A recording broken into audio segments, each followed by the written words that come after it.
Hey everybody, this is a quick video in case you have a Panasonic microwave and you need to do a hard reset on it.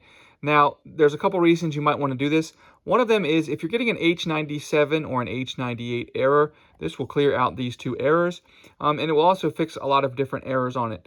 So what we're going to do is we're going to have the device unplugged, and then we're going to come in and we're going to plug it in.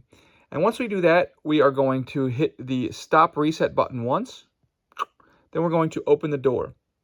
And then we're going to, once the door's open, we're going to press and hold the start button for 2 seconds until we hear the microwave beep.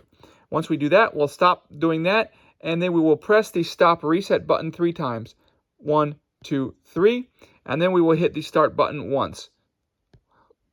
After that, we should hear a beep, and we should actually also get an end on the display, at which point we can go ahead and hit the stop reset to just clear everything out because the initialization is complete.